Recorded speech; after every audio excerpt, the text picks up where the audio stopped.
Pete Shop Makes. I'm Pete, and hope everyone had a happy new year and has an even happier 2018. And so the reason for this build is I'm going to be showing you how to make one of these right here. A little bit more in depth. I've been getting a lot of questions through email, Facebook, YouTube, just on how I do them and the steps it takes to do it and why I do it that way. So I figured what a better way than to just show you. So that's what we're going to do now. Stick around.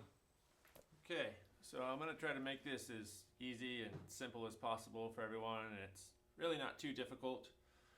And remember, I'm not the foremost authority on flag making. This is just how I do it and the way I think works best for this style of flag. And really, it doesn't have to be just an American style flag. It could be a state flag, it could be your country's flag, whichever you want to do. You can use these same parameters for that. So whatever width stripe you decide to use or you want to use, that will basically make up the size of your flag. So in this case, I have 2.5 inch wide stripes that I want to use.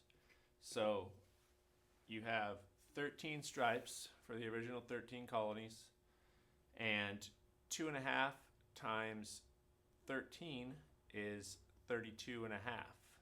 So that will give you the width of your flag dimension.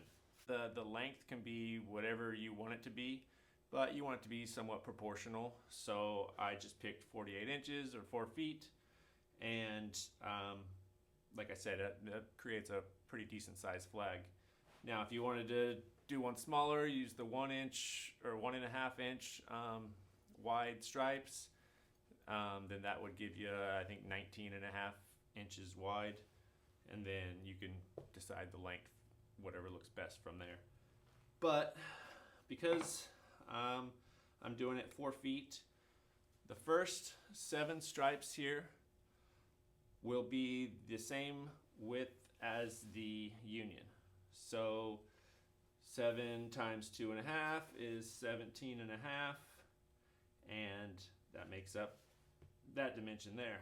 And then that's split right down the middle. So you have 24 inches and 24 inches, which make up the 48. And then of course the bottom 6 stripes will be the 2.5 inches by 48. So I mean, that's really it. Like I said, basically the width of your stripes determines the size of your flag. So really pretty simple. And this plywood here is just the backer. It's just 1/2 inch construction grade plywood, and it's just going to hold everything together, and then it will all be framed. I'm going to go ahead now and cut out each individual stripe, and then we'll move on to the next step after that, which would be burning and staining.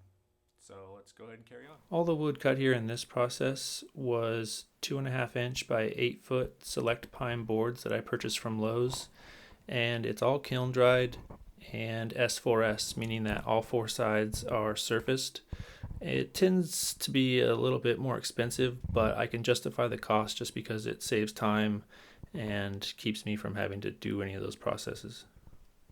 Alright, so once you got all your stripes cut to length, depending on the type of lumber that you're using, you may want to edge joint or plane your boards down. And if you do that and you don't plan on assembling your flag the very same day, you may get a little bit of warpage, some cupping or twisting or things like that, just because you're exposing a lot of green or wet wood underneath. But these are already kiln dried, so they are pretty much good to go. And so now I'm going to go ahead and move on to torching them. And the method I like to use for the stripes is this roofing torch. It gives a nice wide flame. It's pretty aggressive, but I like to just lightly kiss the white stripes and give a darker char to the stripes that are going to be red. This little adapter here is just for any propane tank, and I got this at Tractor Supply, I believe. And it's just basically a smaller version of this guy here. It makes it a lot safer and easier to use in your shop if you need to. And so I use that to torch the union itself, just because that's made of plywood, and if you apply a lot of heat, you could start to delaminate the layers of wood, so you want to be careful with that. So with that being said, let's go ahead and get these all laid out and start burning.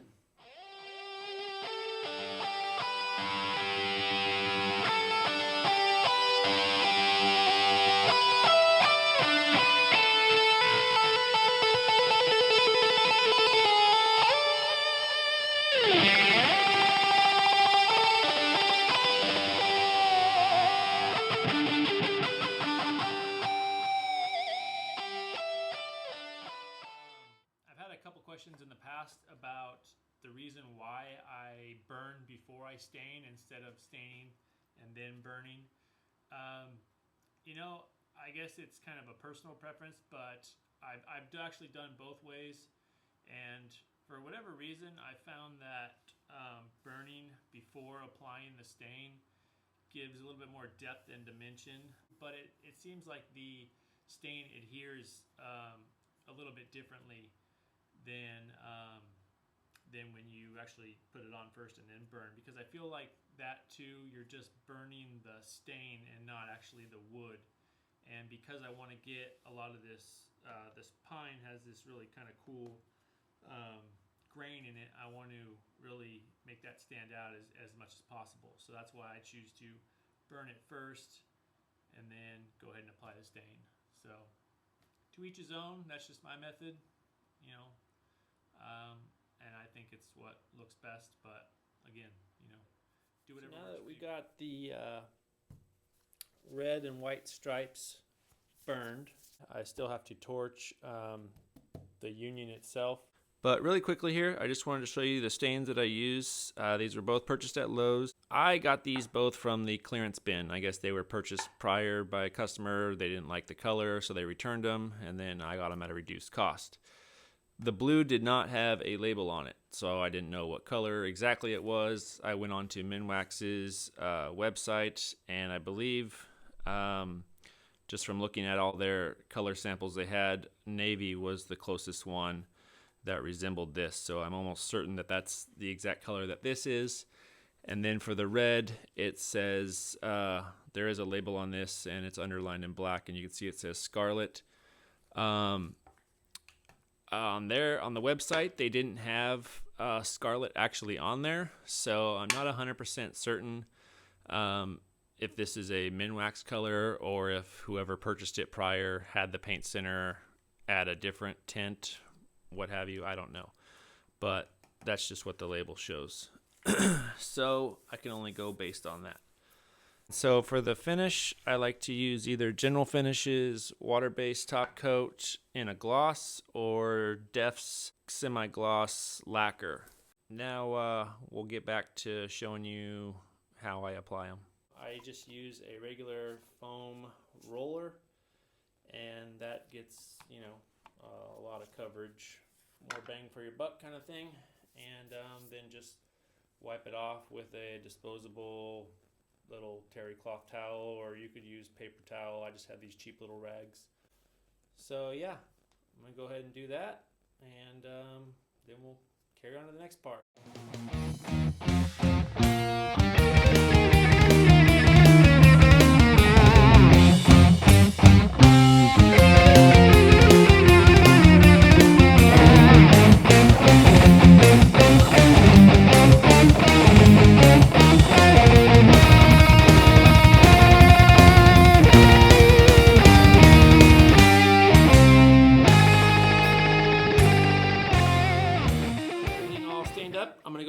The stars, and I'm using the template that I made in a previous video, and if you want to check that out, I'll leave a link in the description. But I was using a 60-degree angled bit, and because my template is not 100% flawless, it picks up that diameter of a bit, picked up any little tiny imperfections that I had in my template. So because of that, I'm going to go ahead and just use a regular 1/4 inch spiral upcut bit in my router. So you'll see me do that now, and I'm going to show you two different types of stars that you can cut using this template. And I don't intend on leaving it that way, but I just wanted to show you the two different styles you can cut.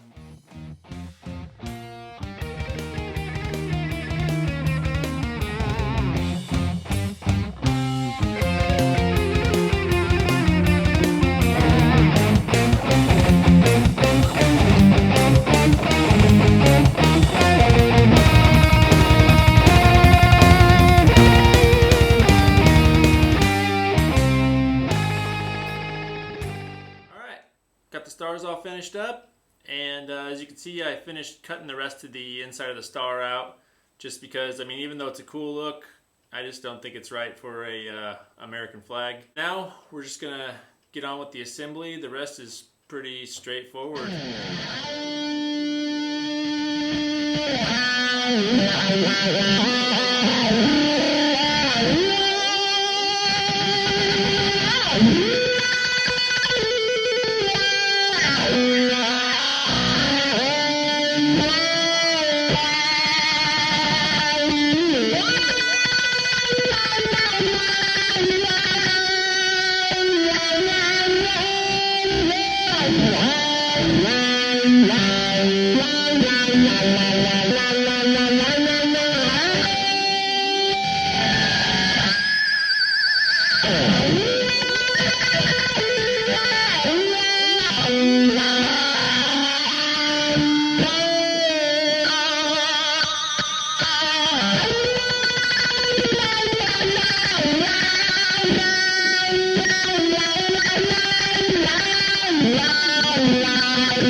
There you have it. Wooden American Flag Build 2.0 in the bag. I hope that cleared up any questions anybody had. And if I happen to miss something, let me know your question in the comments below and I'll do my best to answer it. And I'll also post a link to the original video and the template build video for the stars. And if anyone would like to see more footage of the stitched mitered corners and the copper bracket for the mitered corners, let me know, and I can definitely post a video a little bit more in depth on that whole process. As always, I invite you to hit that subscribe button down there, and if you dug the video, go ahead and give it a like, share it with your friends. But other than that, hope you guys enjoyed it, and as always, catch you on the next one. Whoa, dude, these turned out really good. Hey, thanks, man. Appreciate that. I was just about to apply some finish with them. Flip them over. You want to give me a hand? I came just to look at the flags. I didn't plan on working today, but I guess I can give you a hand. They look pretty heavy. Yeah, they are.